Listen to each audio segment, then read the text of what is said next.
Hello everyone and welcome back. Today we're going to build on our previous discussion of acid-base chemistry with acid-base chemistry part 2. And again we're going to start by talking about some of our learning objectives. So by the end of this section you should 1. Understand the acid-base nature of water. 2. Be able to gauge the acidity or basicity of a solution based on the H+ concentration. And 3, use the pH scale to calculate practical acid and base problems. So we're going to start today with number 1. We're going to talk about the acid-base nature of the water molecule. So we've talked about acids and bases of various strengths. And we know that strong acids and bases ionize completely in water. And here is an example. HCl ionizes completely in water to form H3O+ and Cl-. And weak acids and bases ionize incompletely and they go back and forth with their conjugate acids and bases. So here's the example that we've used a few times. This is acetic acid and it ionizes to form H3O+ and CH3COO-, but remember that it's not a complete ionization, it's much less than 100%. So we know that water can accept H+, and by the Bronsted-Lowry definition, the fact that water can accept H+ means that it can act as a base. So you can see this when you have HCl dissolved in water, we get H3O+, and water is acting as a base. We also know that water can donate H+, or act as an acid. So here we have sodium hydroxide, a strong base, and water donates H+, so by the Bronsted-Lowry definition, water is acting as an acid.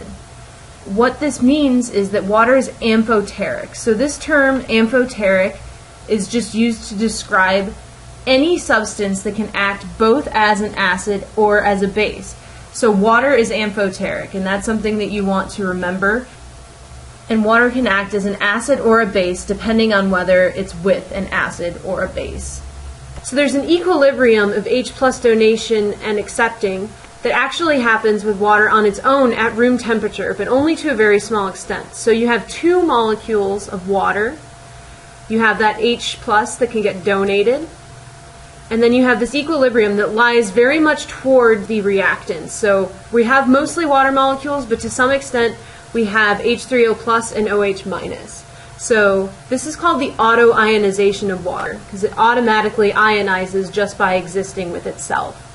So this is an important thing to understand.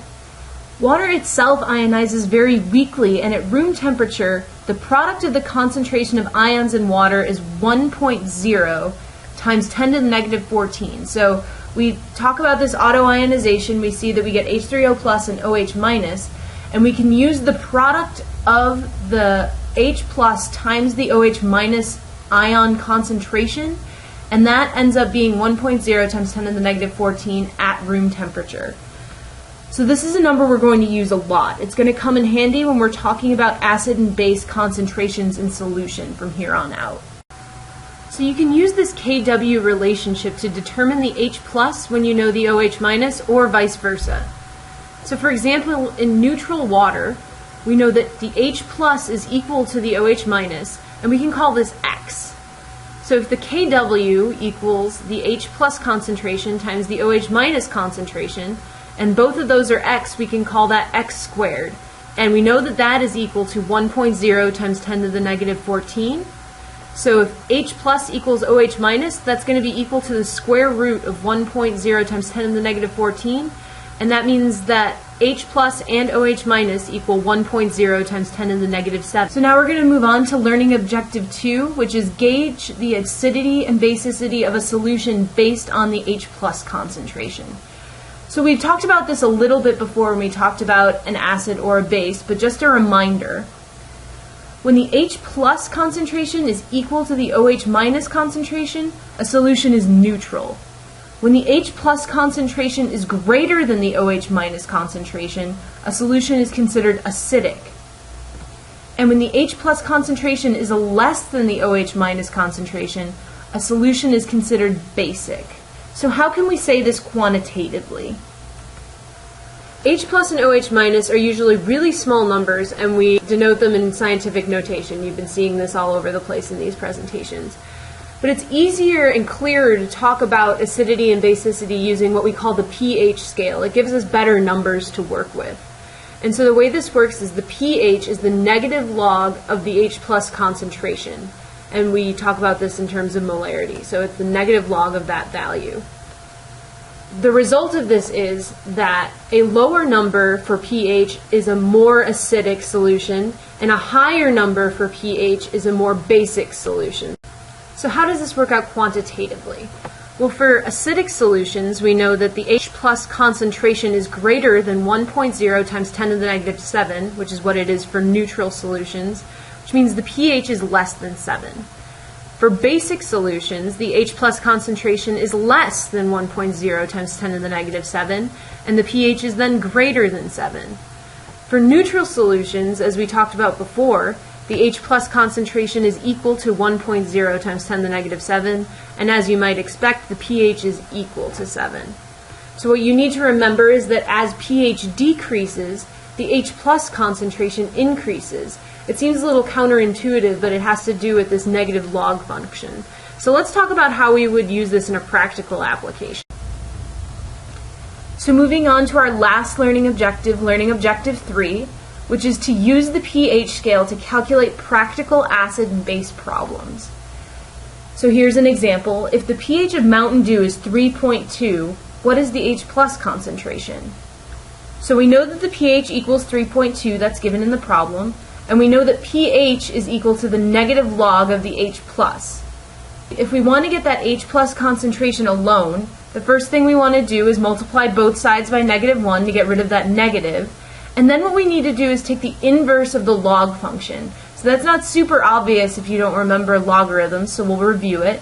The inverse log is 10 to that number. So the inverse of the log is 10 to that number, and since pH is negative log, the H plus concentration is 10 to the negative pH. So how do we do this on a calculator?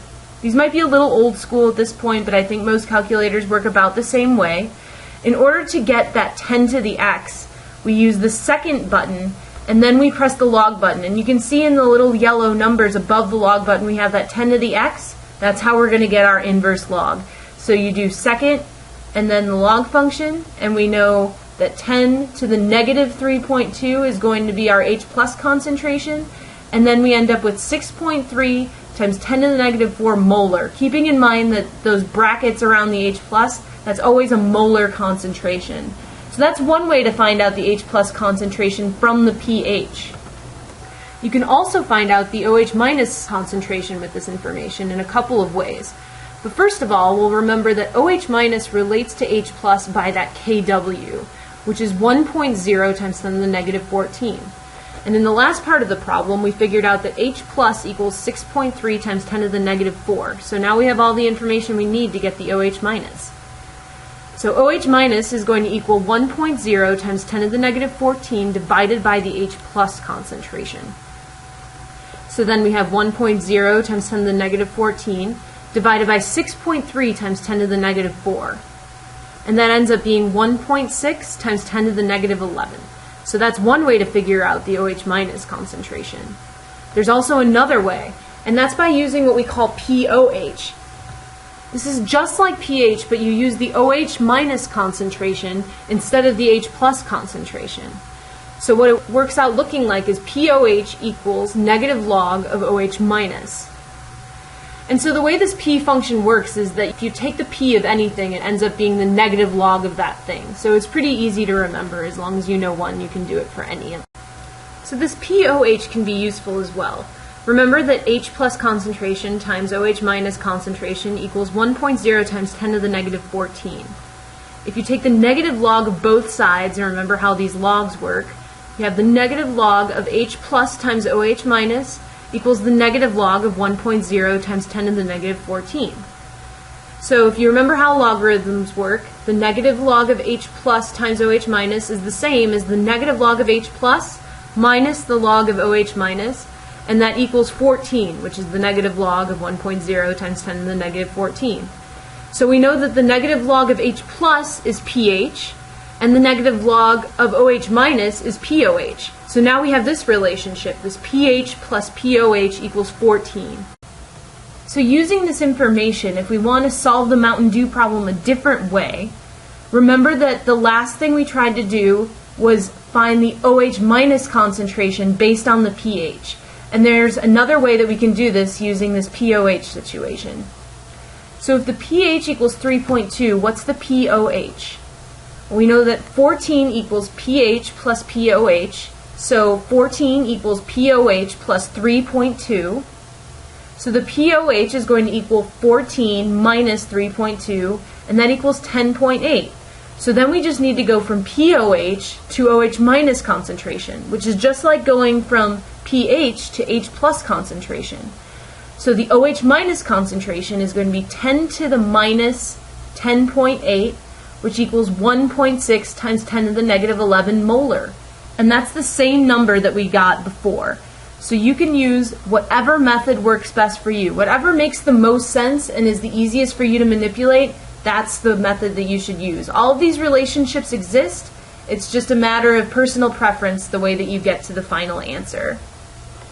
So the last thing that we're going to do is talk about how you can use tools that you've used in the past in chemistry to help you solve acid-base problems in conjunction with things that you've learned today.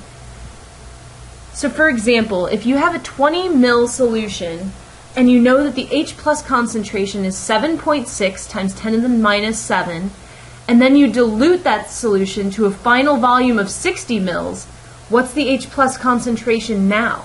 So this is just a problem that has to do with volume and concentration, just like regular solution chemistry.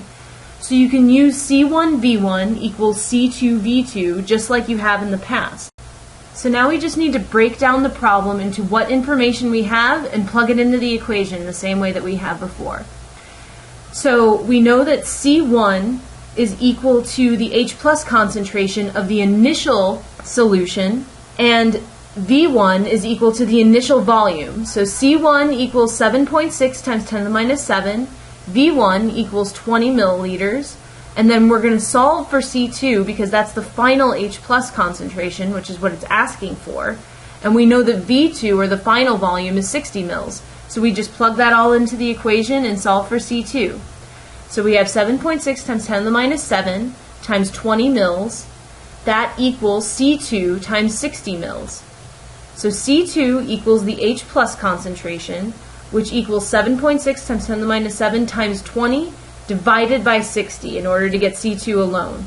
And that ends up being 2.5 times 10 to the negative 7 molar, keeping in mind we're in molar concentrations. And now we can figure out what is the pH of this, because we have the H plus concentration. So we know that the pH is the negative log of the H plus. It's the negative log of 2.5 times 10 to the minus 7, and that equals 6.6. So now you can use things that you've learned before in chemistry and couple them with this acid-base chemistry and solve all kinds of new problems. So to review what we've done so far today. Water, which is the solvent for acid-base reactions most of the time, is amphoteric, and that means that it can act as an acid or a base. The autoionization of water shows that even neutral water has some H plus and OH minus present. And the dissociation is described by Kw equals H plus times OH minus, and that equals 1.0 times 10 to the negative 14. As I said, we use this number a lot. We used it a lot today. And you can use it to figure out a lot of things. And the autoionization of water looks a little bit like this. And keep in mind that the equilibrium does favor the left side of this reaction. For ease of use, we measure acidity and basicity on a logarithmic scale, and that logarithmic scale is called pH or POH, where the pH is the negative log of the H plus concentration, and the POH is the negative log of the OH minus or hydroxide concentration. Remember that the lower the pH, the more acidic the solution is, and the higher the pH, the more basic. And the opposite is true for POH. So a low POH would be more basic, and a high POH would be more acidic.